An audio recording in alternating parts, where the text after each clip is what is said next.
नमस्कार मित्रों, स्वागत है आप सभी का। आज की इस वीडियो में हम सभी लोग टीजीटी पीजीटी चित्रकला की तैयारी के लिए 50 महत्वपूर्ण प्रश्नों को हल करेंगे। और ये 50 प्रश्न जो हैं किसी न किसी वर्ष परीक्षा में आए हुए हैं, तो इन्हीं प्रश्नों को हम हल करते हैं क्योंकि ये प्रश्न वेरी इंपॉर्टेंट है और यहाँ से आगामी परीक्षा में 5 से 6 प्रश्न आपको देखने को मिल सकते हैं। तो वीडियो अंत तक देखिएगा। अगर आपको वीडियो अच्छा लगता है तो लाइक और सब्सक्राइब अवश्य कीजिएगा। चलिए पहला प्रश्न हल करते हैं। पहला प्रश्न है, पश्चिम क्षेत्रीय सांस्कृतिक केंद्र का कार्यालय कहाँ स्थित है? तो पश्चिमी क्षेत्रीय सांस्कृतिक केंद्र जो है वो उदयपुर में स्थित है। ऑप्शन डी सही है। अगला प्रश्न है, गोलकुंडा में कौन सी शैली फैली हुई है? तो गोलकुंडा में दक्षिण शैली, जिसको दक्कनी शैली के नाम से जानते हैं, फैली हुई है गोलकुंडा में। अगला प्रश्न है, दक्कनी शैली मुख्यतः या मूलतः कहाँ केंद्रित थी? तो दक्कनी शैली का मुख्य रूप से केंद्र बीजापुर था। ऑप्शन डी सही है।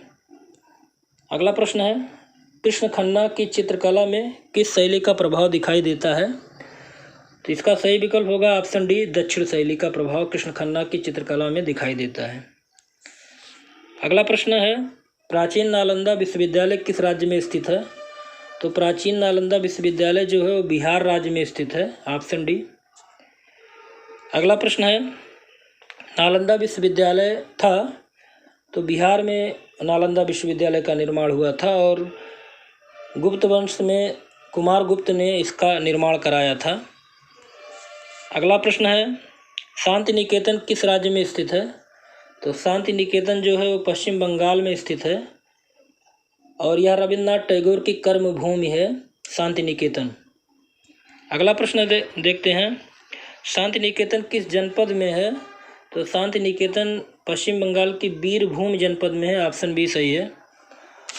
आगे प्रश्न देखते हैं, जोधाबाई पत्नी थी तो जोधाबाई अकबर की पत्नी थी। Option A. अगला प्रश्न है, दिलवाड़ा मंदिर किससे बना हुआ है? तो दिलवाड़ा का जैन मंदिर जो है वो बना हुआ है मरकाना मार्बल से। ऑप्शन बी सही है। अगला प्रश्न देखते हैं, दिलवाड़ा मंदिर है इसका, तो इसमें 4 विकल्प दिया गया है, तो संगमरमर मूर्तिकला। अगला प्रश्न है, प्रसिद्ध दिलवाड़ा मंदिर कहाँ स्थित है? तो प्रसिद्ध दिलवाड़ा मंदिर माउंट आबू में स्थित है। ऑप्शन सी सही है। अगला प्रश्न देखते हैं, दिलवाड़ा मंदिर कहाँ पर है? माउंट आबू में है। Option B.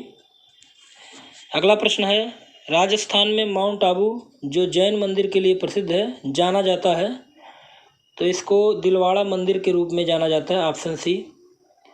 अगला प्रश्न देखते हैं, भारतीय संस्कृति के 4 लक्ष्यों में से किसके साथ चित्रकला का संबंध है? तो भारतीय संस्कृति में जो जीवन का 4 लक्ष्य है, धर्म, अर्थ, काम और मोक्ष, ये चारों लक्ष्य जीवन के हैं, तो ये चारों विकल्प सही है। अगला प्रश्न देखते हैं, मधुबनी किस राज्य की लोक कला है? तो मधुबनी जो है वो बिहार राज्य की लोक कला है। ऑप्शन सी सही है। अगला प्रश्न देखते हैं, मधुबनी लोक चित्रकला किस प्रदेश की है?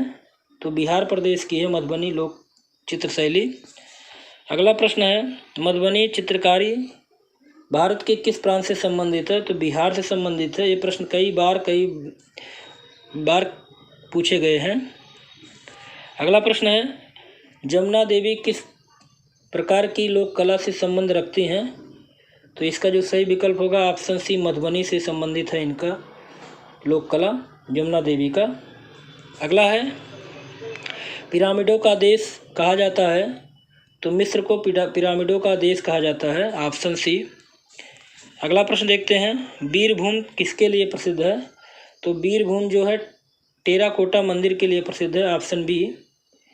पश्चिम बंगाल में बीरभूम स्थित है और टेराकोटा मंदिरों के लिए प्रसिद्ध है। अगला प्रश्न देखते हैं, अगला प्रश्न है, प्राचीन यूनान में ओलंपिक खेल किस देवी देवता के सम्मान में आयोजित होती हैं? तो इसका ऑप्शन है जीएस। अगला प्रश्न देखते हैं, नृत्यांगना सुधा चंद्रन की फिल्म कौन सी है? तो इनका ये जो फिल्म है नाचे मयूरी, नृत्यांगना सुधा चंद्रन की फिल्म का नाम है नाचे मयूरी। अगला प्रश्न है, कौन बनेगा करोड़पति द्वितीय होस्ट की मेज़बानी किसने की थी?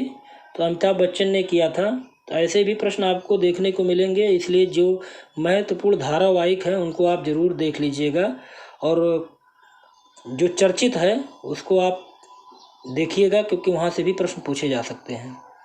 अगला प्रश्न है, इनमें से संयुक्त राष्ट्र संघ की वह कौन सी संस्था है जो कला एवं संस्कृति को बढ़ावा देती है? तो इसका जो सही विकल्प होगा option D, UNESCO. UNESCO united nation education scientific and cultural organisation जो है वो संयुक्त राष्ट्र की एक संस्था है और कला और संस्कृति को बढ़ावा देती है। अगला प्रश्न देखते हैं, सोवियत संघ के उस चित्रकार का नाम बताइए जो भारत की कला सौंदर्य से प्रभावित होकर भारत में ही बस गया था। तो इसका जो सही विकल्प है ऑप्शन सी, निकोलस रोरिक। अगला प्रश्न देखते हैं, निम्न में से कौन सा युग्म सही नहीं है? तो उस्ताद जाकिर हुसैन तबला वादक हैं, ये सही है। अगला देखते हैं, श्रीमती एन राजन वायलिन वादक हैं, ये भी सही है। तीसरा देखते हैं, श्री अमजद अली खां, तो ये आपका गलत है, क्योंकि श्री अमजद अली खां जो है सितार वादक नहीं हैं, बल्कि अमजद अली खां सरोद वादक हैं और पंडित हरिप्रसाद चौरसिया बांसुरी वादक हैं। तो आपका सी विकल्प सही होगा। अगला प्रश्न देखते हैं, कला किस भाषा का शब्द है? तो कला जो है वो संस्कृत भाषा का शब्द है, ऑप्शन सी सही है। अगला प्रश्न है, कबीर दास ने निर्वाण कहाँ प्राप्त किया था? तो कबीर दास ने जो निर्वाण प्राप्त किया था मगहर में प्राप्त किया था। अगला प्रश्न है, अश्वमेध यज्ञ के समय श्री राम ने अपनी स्वर्ण प्रतिमा किसकी स्वर्ण प्रतिमा का निर्माण किया था? तो इसका जो सही विकल्प होगा ऑप्शन बी, सीता। अश्वमेध यज्ञ के समय श्री रामचंद्र जी ने सीता की स्वर्ण प्रतिमा का निर्माण करवाया था और इसको मय नामक शिल्पी ने इसका निर्माण किया था। अगला प्रश्न देखते हैं, अमृता कला वीथिका किस शहर में स्थित है? तो गोरखपुर में स्थित है, ऑप्शन बी। अगला प्रश्न है, महात्मा गांधी कला वीथिका कहाँ पर स्थित है? तो महात्मा गांधी कला वीथिका जो है वो इलाहाबाद में स्थित है और यह 1997 में स्थापित की गई थी। वेरी इंपॉर्टेंट है, आप इसको नोट कर लीजिएगा। अगला प्रश्न है, गौतम बुद्ध की जन्मस्थली कौन सी है? तो गौतम बुद्ध का जन्म हुआ था लुम्बिनी में, ऑप्शन सी सही है। अगला प्रश्न देखते हैं, गौतम बुद्ध ने निर्वाण कहाँ प्राप्त किया था? तो गौतम बुद्ध का जो निर्वाण हुआ था कुशीनगर में हुआ था, ऑप्शन बी। अगला प्रश्न है, भगवान बुद्ध ने अपना पहला उपदेश कहाँ दिया था? तो सारनाथ में दिया था पहला उपदेश भगवान बुद्ध ने। अगला प्रश्न है, महात्मा बुद्ध का परिनिर्वाण स्थल कुशीनगर का आधुनिक नाम क्या है? तो कुशीनगर का आधुनिक नाम जो है वो कसया है, ऑप्शन बी। अगला प्रश्न देखते हैं, बोध वृक्ष क्या है? तो बोध वृक्ष पीपल का एक वृक्ष है, ऑप्शन डी। अगला प्रश्न है, कोराड़ का सूर्य मंदिर किसके द्वारा बनवाया गया था? तो कोराड़ का सूर्य मंदिर जो है वो राजा नरसिंह देव के द्वारा बनवाया गया था, ऑप्शन ए। अगला प्रश्न है, कोराड़ के किस देवता का मंदिर है? तो सूर्य देवता का मंदिर है, ऑप्शन बी सही है। अगला है, ब्लैक पैगोडा कहा जाता है? तो ब्लैक पैगोडा कहा जाता है कोणार्क मंदिर को, ऑप्शन डी। अगला प्रश्न है, विख्यात कोणार्क का मंदिर किस प्रांत में है? तो उड़ीसा प्रांत में है, ऑप्शन डी। अगला प्रश्न है, उड़ीसा में सूर्य मंदिर किस शहर में है? तो उड़ीसा में सूर्य मंदिर जो है वो कोणार्क में स्थित है, ऑप्शन डी।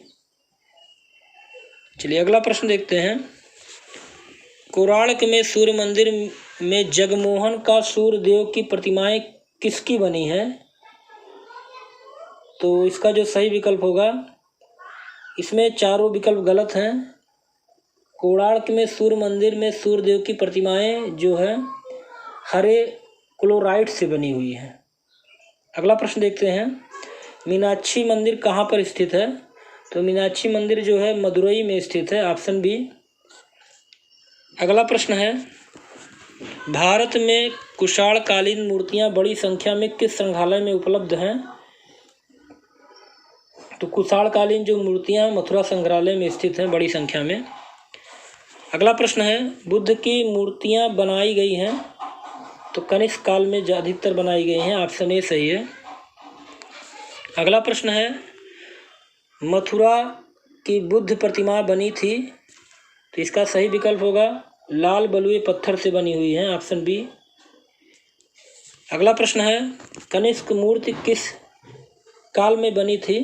तो कनिष्क की मूर्ति जो है वो कुषाण काल में बनी थी, ऑप्शन डी। अगला प्रश्न है, तीजन बाई एक हैं तो तीजन बाई जो है एक पांडवानी गायिका हैं, ऑप्शन ए सही है। पांडवानी गायन जो है छत्तीसगढ़ की एक पारंपरिक प्रदर्शनी कला होती है और तीजन बाई उसी से संबंध रखती हैं।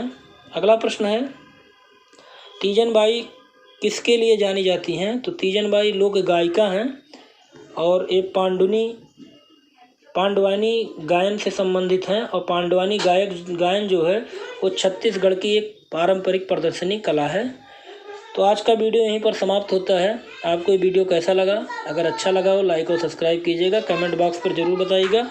अगले वीडियो में हम आपसे फिर दोबारा ऐसे प्रश्नों को लेकर मिलेंगे। तब तक के लिए जय हिंद, जय भारत।